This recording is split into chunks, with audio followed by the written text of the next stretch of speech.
Good morning students, I am Rajendra Chhipa from Pragya Academy Gangapur City. कैसे हैं आप? कल हम पढ़ रहे थे राउल्स लॉ, उसमें एक टॉपिक रह गया था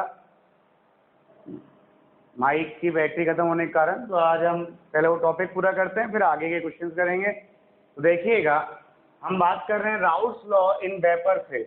राउल्स लॉ अपन ने सॉल्यूशन फेज में तो पढ़ लिया, जो क्या था, T टोटल इक्वल्स टू, क्या था वो, तो P total equals to PA not plus PV not minus PA not into XP।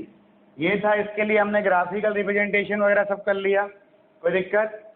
आज हम पढ़ेंगे Raoul's law in vapour phase. Clear?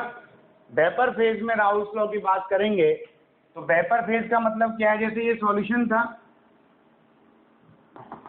ये सॉल्यूशन है, और इस सॉल्यूशन में A का जो मोल फ्रैक्शन है वो XA है, दूसरे का जो मोल फ्रैक्शन है वो XB है। अब इसमें से कुछ पार्ट वेपराइज हुआ, तो वेपराइज में जरूरत थोड़ी, जितना मोल फ्रैक्शन सॉल्यूशन में है उतना ही मोल फ्रैक्शन वेपर फेज में जाएगा। ठीक है? नहीं जाएगा। क्लियर है? क्लियर है ना भाई? उतना ही सॉल्यूशन वेपर फेज में जाएगा, ये पॉसिबल नहीं है। तो यहाँ पर दोनों के अलग अलग मोल फ्रैक्शन हो गए, बाई ए और बाई बी हो गया। क्लियर है? पार्शियल प्रेशर तो PA और PV है। क्लियर? तो यहाँ पर देखें अपन, हमने मान लिया let mole fraction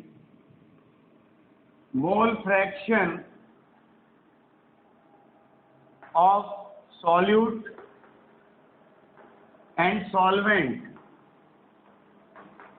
in vapor phase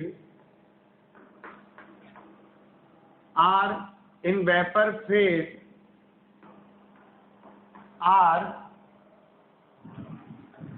YA and YB respectively, and vapor pressure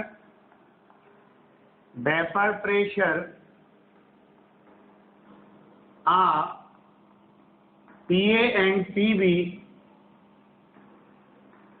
respectively, and if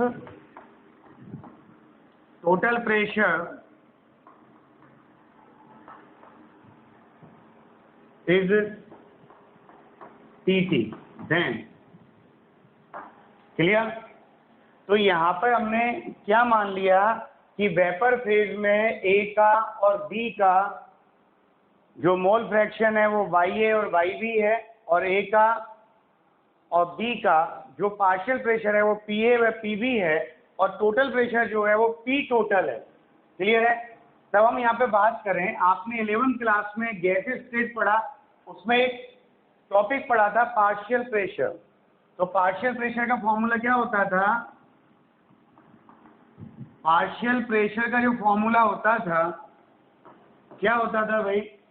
ये होता था total pressure into mole fraction. क्या होता था ये? Total pressure into mole fraction of component. ये होता था आपके पार्शियल प्रेशर की डेफिनेशन। तो यहाँ पर हम A के लिए लिखें तो PA equals to P total into A का मोल फ्रैक्शन कितना गैस में? YA, तो ये हो गया YA, और YA की वैल्यू निकालनी है तो कितनी आएगी आपके? PA upon P total. PA कितनी है? PA not into XA। भाई PA अभी आपने पढ़ा राउल्स लॉ में क्या होता है? PA नॉट इंटू XA होता है, अपॉन P टोटल। तो ये हो गया YA की वैल्यू। तो YA तो क्या है? वेपर फेज में A का mole fraction, PA not A का प्योर फॉर्म में वेपर प्रेशर या वेपर प्रेशर, और XA क्या है? A का सॉल्यूशन फॉर्म में मोल फ्रैक्शन, और P टोटल क्या है? टोटल वेपर प्रेशर या टोटल प्रेशर। क्लियर है? कोई दिक्कत? ऐसे यहाँ पे हम बात करें, सिमिलरली वाई बी भी निकाल सकते हैं अपन, तो वाई बी कितना आएगा, वाई बी आएगा आपके P total into, sorry Y B कितना आएगा, P B upon P total. तो पी बी कितना है आपका, पी बी है P B not into X B upon P total. Clear? तो वाई बी इक्वल टू हो गया P B not into X B upon P total. Any confusion? तो ये है वेपर फेज में राउल्स लॉ जो अपन को लगाना है। क्लियर? कोई प्रॉब्लम? अब हम बात करें राउल्स लॉ और हेनरी लॉ में क्या रिलेशन है। क्लियर? क्या बात करें हम, राउल्स लॉ और हेनरी लॉ में क्या रिलेशन है। तो हम यहाँ पे बात करें, टॉपिक क्या है आपका, relation between Raoult's law and Henry's law. Okay, इनमें क्या रिलेशन है वो देखें अपन, इन दोनों में क्या रिलेशन होगा। तो आप यहाँ देखें, according to Raoult's law, Raoult's law क्या कहता है, राउल्स लॉ कहता है कि पी ए या P I equals to P I not into X I, यही कहता है। इक्वेशन 1 हो गया। फिर यहाँ पे हम बात कर रहे हैं हेनरी लॉ की, तो according to Henry's law, Henry law क्या कहता है, हेनरी लॉ कहता है P I equals to K H into X I. Clear? Equation 2। इन दोनों, ये राउल्स लॉ है P I equals to P I not into X I, ये हेनरीज लॉ है P I equals to K H into X I. Okay, अब इन दोनों का कंपेयर कर दीजिए आप, इक्वेशन 1 एंड इक्वेशन 2 का कंपेयर कर दीजिए। तो हम यहाँ पे कह दें कंपेयर इक्वेशन 1 एंड 2। ओके, तो यहाँ कंपेयर कराएंगे इक्वेशन 1 एंड 2 से पी आई कट गया, के एच बराबर क्या आ गया, के एच बराबर आ गया पी आई नॉट। क्लियर? इसका मीन क्या है, इसका मीन है कि Raoult's law is a form of Henry law. Clear? Raoul's law क्या है, हेनरी लॉ की एक फॉर्म है जिसमें के एच इक्वल टू क्या होता है, पी आई नॉट होता है। क्या होता है, K H equal to P I not, मतलब हेनरी कांस्टेंट की जो वैल्यू है वो वैल्यू प्योर लिक्विड के वेपर प्रेशर के इक्वल होती है। क्लियर? ये है राउल्स लॉ और हेनरी लॉ में रिलेशन। कोई प्रॉब्लम है क्या भाई? तो ये था आपके राउल्स लॉ और हेनरी लॉ में रिलेशन। कोई प्रॉब्लम है तो आप बताइए। अब देखें आप, ये क्वेश्चन दे दिया, पहले पढ़ें आप क्या दे रहा है question. Vapour pressure of pure liquid A and B at 350 Kelvin are 450 and 700 mm of Hg respectively. Find the mole fraction of A and B in solution. Clear? किसमें फाइंड करना है, सॉल्यूशन में मोल फ्रैक्शन फाइंड करना है।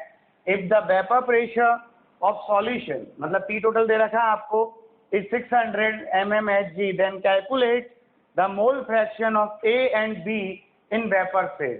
तो हमें ए और B के मोल फ्रैक्शन क्या करने हैं, कैलकुलेट करने हैं। यानी कंफ्यूजन? तो आप यहाँ देखिएगा, सॉल्यूशन की बात करें इससे क्वेश्चन की, तो क्या सॉल्यूशन है वो देखिएगा। आप पढ़ें vapour pressure of pure liquid, तो आपको पी ए नॉट दे रखा है आपको कितना, 450 mmHg, आपको पी वी नॉट दे रखा है कितना, 700 mmHg। क्लियर? फिर कह रहा है मोल fraction of A and be in solution. तो सॉल्यूशन में क्या होता है, एक्स ए होता है और एक्स बी होता है, ये फाइंड करना है। If the vapour pressure of solution is 600 mmHg। Clear? आपको यहाँ पी टोटल दे रखा है कितना बेटा जी, हो 600 mm of Hg, then calculate the mole fraction of A and B in vapour phase, vapour phase का मतलब YA और YB भी फाइंड करने हैं। ओके, तो आप यहाँ देखो दो कर रहे हैं, एक तो x से x भी फाइंड करना है, एक YA Y भी फाइंड करना है। क्या कहता है राउल्स लॉ? राउल्स लॉ कहता है कि P टोटल इक्वल्स टू कहीं P total equals to PA not plus PB not minus PA not into XB, ये कहता है। तो यहां से हम XB निकाल लें। P टोटल की वैल्यू कितनी है? 600 है। PA नॉट की वैल्यू कितनी है? PA नॉट की वैल्यू 450 है। PB नॉट की वैल्यू कितनी है? 700 है, माइनस 450 इंटू XB। क्लियर? अब यहाँ पे आप देखें कि सर इसको 700 माइनस 450 कितना बचा? 250 बचा। तो 250 XB इज इक्वल टू, ये 600 में से कितना जाएगा? 450 जाएगा। तो 600 माइनस 450 150 बच गया। तो 250 XB इक्वल टू कितना हो गया बेटा? वो 150। क्लियर? तो XB इक्वल टू कितना हो जाएगा? 150 डिवाइड बाई 250। कितना आ गया? ये 3/5 आ गया। कितना आ गया भाई? 3/5 मतलब 0.6 आ गया। और जब XB की वैल्यू 0.6 आ गई तो XA की वैल्यू कितनी आएगी? 1 माइनस 0.6 बराबर 0.4 आएगी। कितनी आएगी भाई? 0.4। क्लियर? अब हमें निकालना YA और YB। ये तो क्लियर है, X से XB आ गया। अब YA और YB निकालना है। तो YA बराबर क्या था? YA बराबर था PA not into XA upon P total. यही था PA नॉट तो है 450 इंटू XA। XA कितना है? 0.4 अपॉन P टोटल कितना है? 600। ओके, तो 150 से 3 टाइम गया और 150 से 4 टाइम गया और 4 से 0.1 टाइम गया। तो YA इक्वल टू आ गया 0.3।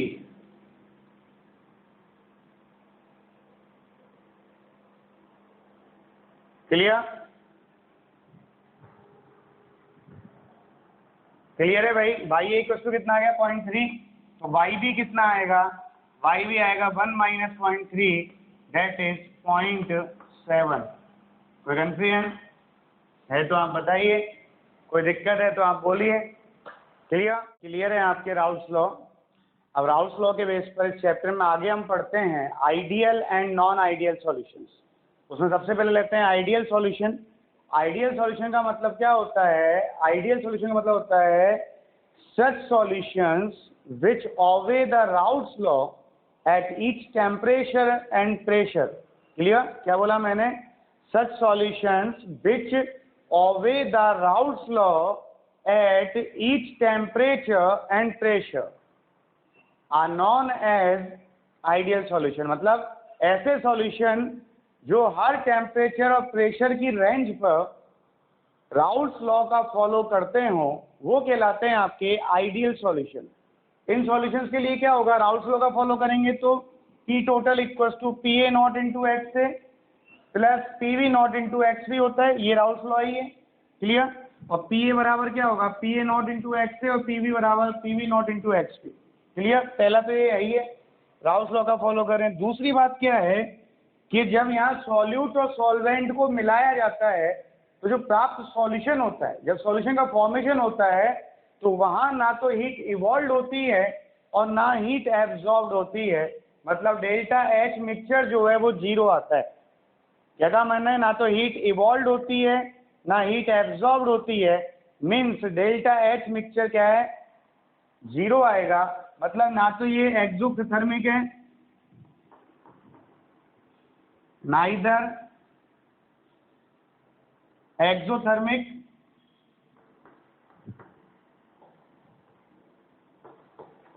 Nor endothermic. मतलब यहां पर सॉल्यूशंस को बनाते जब हैं तो जब सॉल्यूट और सॉल्वेंट को मिलाते हैं तो सॉल्यूट और सॉल्वेंट को मिलाने पर जब सॉल्यूशन ऑब्टेन होता है तो वहाँ ना तो हीट एब्जॉर्ब होती है और ना ही हीट रिलीज होती है, मतलब इवॉल्व होती है। क्लियर है? ना तो वो एक्सोथर्मिक है और ना ही वो एंडोथर्मिक है। क्लियर? दूसरा क्या है, मीन्स डेल्टा एच मिक्सचर कितना हो गया, 0 हो गया। क्लियर? दूसरा क्या है, तीसरा पॉइंट ये है कि sir delta B mixture equal to 0, मतलब यहाँ वॉल्यूम में कोई चेंज नहीं होता, मतलब V solute plus V solvent इन दोनों के इक्वल आएगा बी सॉल्यूशन। क्लियर? सॉल्यूट और सॉल्वेंट के इक्वल आएगा क्या, बी सॉल्यूशन। क्लियर है? तो सॉल्यूट और सॉल्वेंट को मिलाने पर जो सॉल्यूशन बनता है उसका वॉल्यूम उन दोनों के सॉल्यूशन के इक्वल होता है। क्लियर? अब हम बात करें, सबसे इम्पोर्टेंट चीज जो है वो यहाँ पर ये वाली है कि यहाँ जो सॉल्यूट और सॉल्वेंट होते हैं वो दोनों एक ही नेचर के होते हैं, सिमिलर नेचर के होते हैं, जिससे उनके बिटवीन लगने वाला जो अट्रैक्शन है, सॉल्यूट सॉल्वेंट अट्रैक्शन मतलब A B attraction is equal to A attraction और बी बी अट्रैक्शन, मतलब solute solvent attraction equal to solute solute attraction और सॉल्वेंट सॉल्वेंट अट्रैक्शन, ये इक्वल होंगे। मतलब जितना सॉल्यूट सॉल्यूट के पार्टिकल के बिटवीन अट्रैक्शन है और जितना सॉल्वेंट सॉल्वेंट पार्टिकल के बिटवीन अट्रैक्शन है उतना ही अट्रैक्शन, क्या कहा मैंने, उतना ही अट्रैक्शन सॉल्यूट और सॉल्वेंट के पार्टिकल के बिटवीन होगा, ताकि उनके वेपराइजेशन में कोई चेंज नहीं आएगा, तो वेपर प्रेशर में भी कोई चेंज नहीं आएगा, तो ये लॉ का क्या होगा, फॉलो होगा। क्लियर? तो यहाँ पर क्या है, solute solvent attraction is equal to solute solute attraction और सॉल्वेंट सॉल्वेंट अट्रैक्शन। क्लियर है? फिर यहाँ बात करें एग्जाम्पल की, तो मैं यहाँ पे जब ये बताया था तो आपको बोला था कि जो सॉल्यूट और सॉल्वेंट है वो एक ही नेचर के होते हैं, सिमिलर नेचर के होते हैं, और जब दोनों सिमिलर नेचर के हैं तो देखिए एन हेक्सेन तो एन हेप्टेन, दोनों ही हाइड्रोकार्बन है, वो भी अनब्रांच्ड, बेंजीन और टोलुइन दोनों ही एरोमेटिक हो गए, क्लोरोएथेन और ब्रोमोएथेन दोनों ही हेलो एल्केन हो गए, क्लोरोबेंजीन और ब्रोमोबेंजीन दोनों हेलो बेंजीन हो गए, क्लोरोब्यूटेन और ब्रोमोब्यूटेन दोनों हेलो ब्यूटेन हो गए, मिथेनॉल और इथेनॉल दोनों ही अल्कोहल हो गए, और CCl4 और SiCl4 एक ही ग्रुप के क्लोराइड्स हो गए। तो लगभग दोनों जो सब्सटेंस है सॉल्यूट और सॉल्वेंट वो एक ही नेचर के हैं। क्लियर? और एक ही नेचर के होंगे तो उनके बिटवीन जो अट्रैक्शन है वो इक्वल आएगा, और इक्वल आएगा तो वहाँ पे कोई अट्रैक्शन ना तो घटेगा ना बढ़ेगा, और जब घटेगा बढ़ेगा नहीं तो क्या करेगा, राउल्स लॉ का फॉलो करेगा।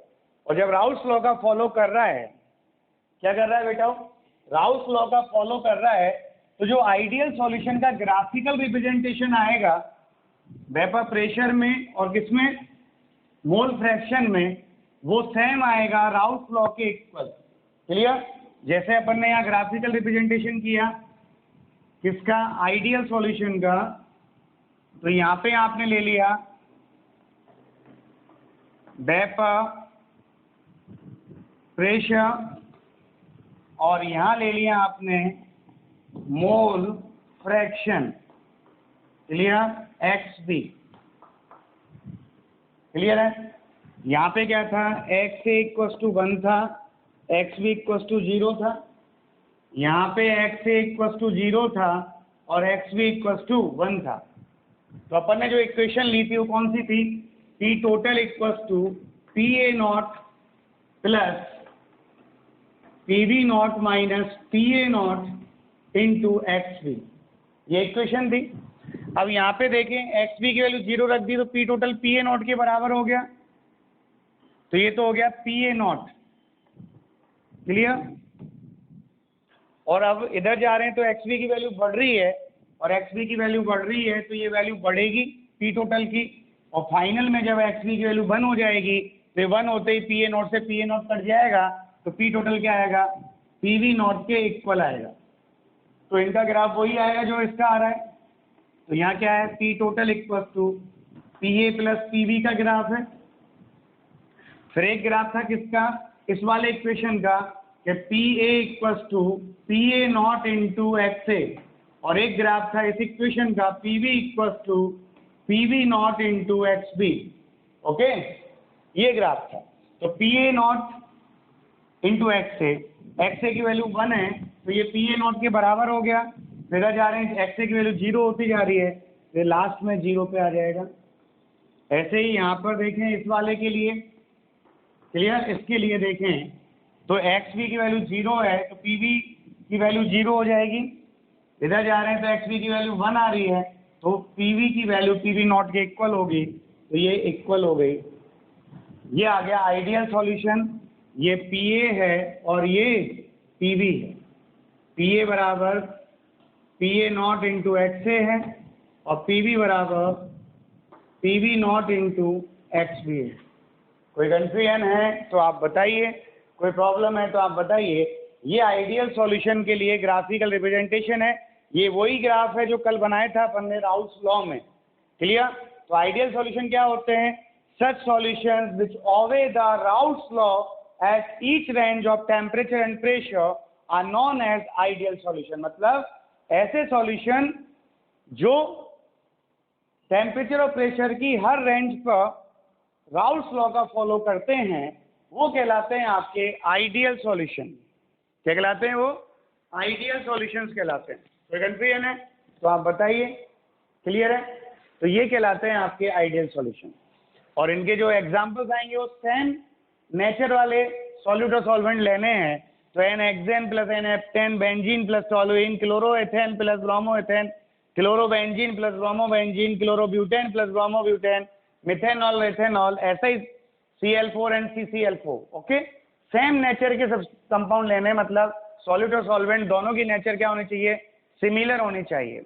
कोई कंफ्यूजन है तो आप बता दीजिए, नहीं है तो अब हम पढ़ते हैं नॉन आइडियल सॉल्यूशंस। ओके, हम बात करते हैं नॉन आइडियल सॉल्यूशंस की। नॉन आइडियल सॉल्यूशंस का मीन होता है such solutions which do not obey the Raoult's law. Clear? मतलब ऐसे सॉल्यूशंस जो राउल्स लॉ का ओबे नहीं करते वो नॉन आइडियल सॉल्यूशन कहलाते हैं। क्लियर है? इन सॉल्यूशन के लिए राउल्स लॉ का ओबे नहीं होगा तो P टोटल जो है वो इन दोनों के इक्वल नहीं आएगा। Clear? PA is not equal to PA not into XA और PV is not equal to PV not into XB। और फिर यहाँ पर जो डेल्टा H मिक्सचर है वो 0 नहीं आएगा। मतलब अगर मैं सॉल्यूट और सॉल्वेंट को मिलाता हूँ तो मिलाने पर या तो वो एक्सोथर्मिक होगा या वो एंडोथर्मिक होगा। मतलब या तो उसमें हीट इवॉल्व होगी या हीट एब्जॉर्ब होगी, लेकिन ऐसा नहीं होगा कि हीट इवॉल्व नहीं हो और एब्जॉर्ब नहीं हो। दोनों में से एक काम होगा, या तो एक्सो या एंडो। और फिर delta B mixture equal to is not equal to 0। मतलब जब मैं सॉल्यूट और सॉल्वेंट को मिलाऊंगा तो बनना वाला जो सॉल्यूशन है उसका जो वॉल्यूम है वो वॉल्यूम उन दोनों के वॉल्यूम के इक्वल नहीं होगा, या तो कम होगा या ज्यादा होगा। क्लियर? और AB attraction is not equal to AA attraction और BB अट्रैक्शन। मतलब solute solvent attraction is not equal to solute attraction is not equal to solvent attraction। Okay, इन दोनों के अट्रैक्शन के इक्वल नहीं होगा, या तो कम होगा या ज्यादा होगा। क्लियर है? तो वो सॉल्यूशन कहलाएंगे नॉन आइडियल सॉल्यूशन। तो नॉन आइडियल सॉल्यूशन का मीन क्या है? ऐसे सॉल्यूशन जो राउल्स लॉ का ओबे नहीं करते नॉन आइडियल सॉल्यूशंस कहलाते हैं। क्लियर? कोई दिक्कत? P टोटल इक्वल टू क्या आएगा? Not equal to this, Raoult's law का ओबे नहीं हुआ तो ये होगा delta H mixture not equal to 0, delta B mixture is not equal to 0 और AB attraction is not equal to AA attraction और BB अट्रैक्शन। ओके, अब यहाँ पे अपन बात करें तो जो नॉन आइडियल सॉल्यूशंस है वो दो टाइप के होते हैं। पहला तो होता है ऐसे non ideal solutions which show the positive deviation from Raoult's law, मतलब वो पॉजिटिव डेविएशन शो करें। और दूसरा होगा ऐसे सॉल्यूशंस विच शो, यानी such solution which show negative deviation from Raoult's law. तो यहाँ पे अपन बात करें पॉजिटिव और नेगेटिव डेविएशन की, तो ये दो टाइप का होता है। पहला तो होगा कौन सा, पहला तो होगा कौन सा, ए ले लिया अपन ने, solutions having positive deviation from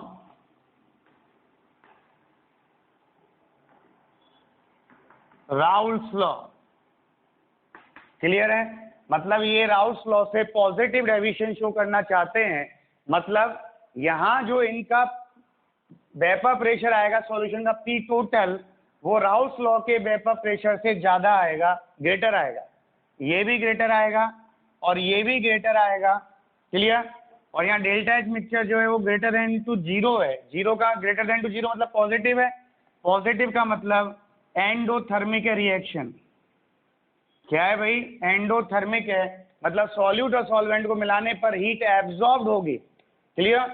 और फिर यहाँ पर जो डेल्टा बी मिक्सचर है वो भी क्या होगा? ग्रेटर देन होगा देन जीरो, मतलब सॉल्यूशन का जो वॉल्यूम है V solution is greater than to, sorry V solution is less than to V solute and solvent.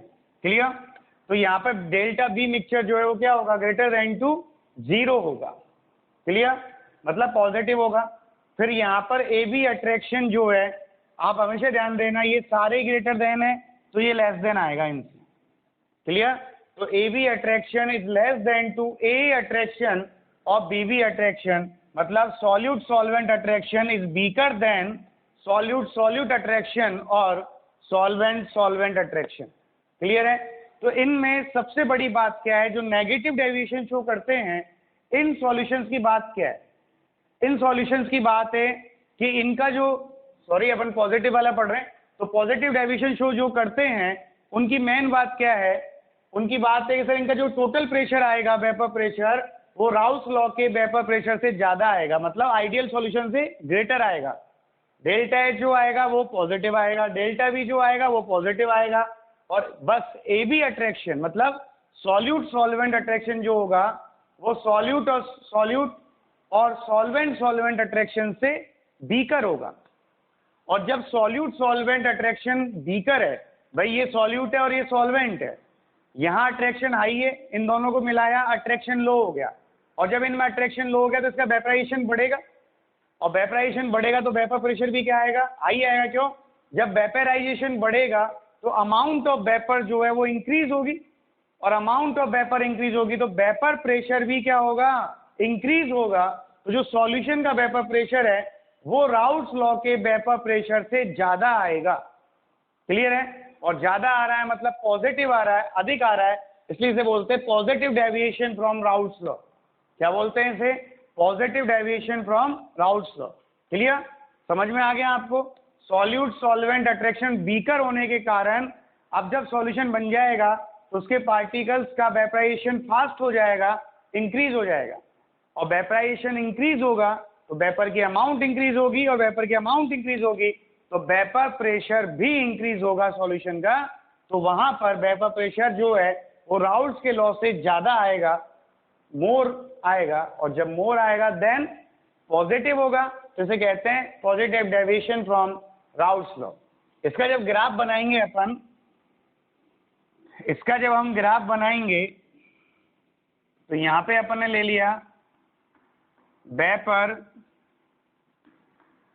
Pressure, और यहाँ ले लिया आपने मोल फ्रैक्शन। क्लियर? एक्स भी। और यहाँ पर जो अपन लें तो ये पहले तो अपन ने बना लिया आइडियल सॉल्यूशन का, पहले तो मैंने ये बना दिया आइडियल सॉल्यूशंस के लिए। क्लियर? किसके लिए बना दिया? पहले तो आइडियल सॉल्यूशन के लिए, ये बन गया आइडियल का, ये मैंने डैश डैश से बना दिया।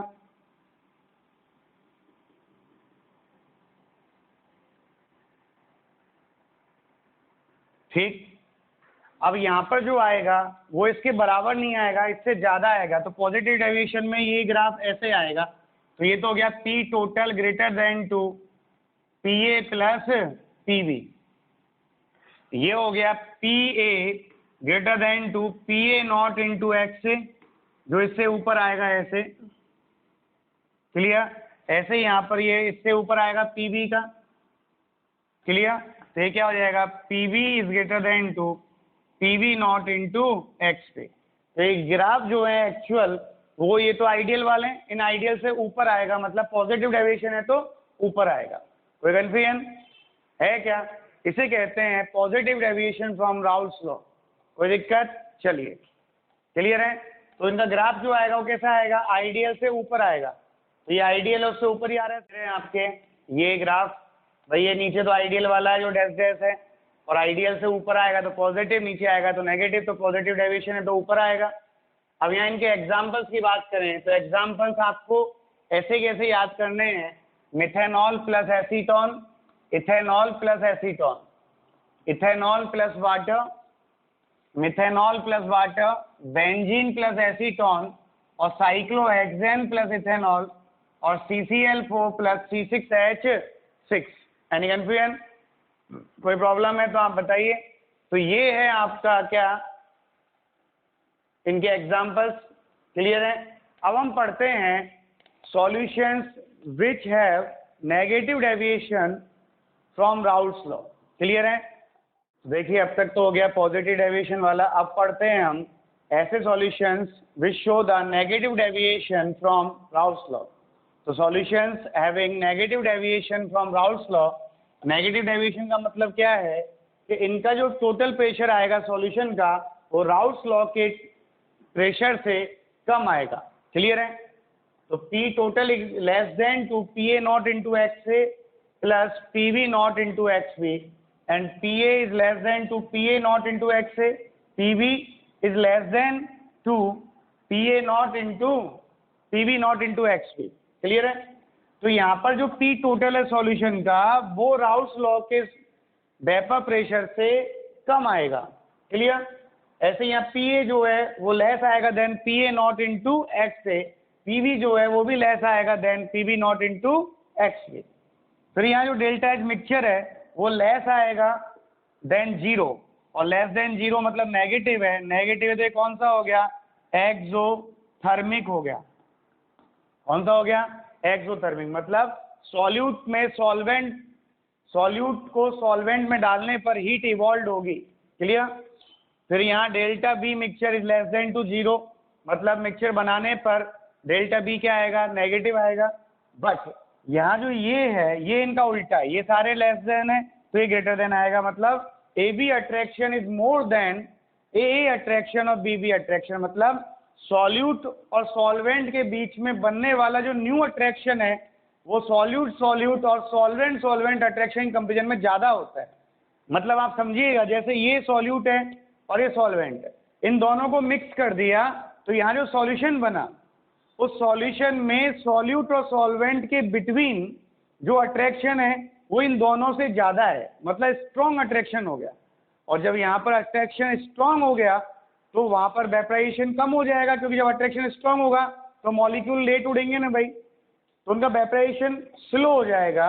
और जब वेपराइजेशन कम होगा, क्या बोला मैंने, जब वेपराइजेशन कम होगा तो वेपर कम बनेगी, और वेपर की अमाउंट कम होगी तो वेपर प्रेशर भी क्या होगा, कम होगा।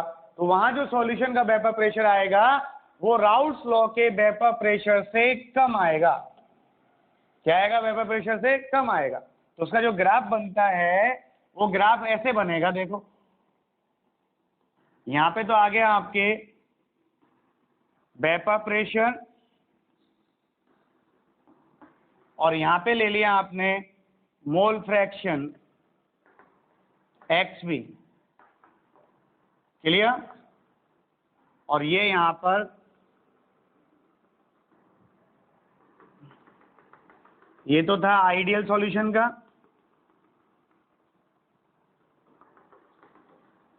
अब यहाँ जो ग्राफ आएगा ना वो इससे नीचे आएगा, ऐसे लेस में आएगा, और लेस आएगा तो ये कहलाता है नेगेटिव डेविएशन।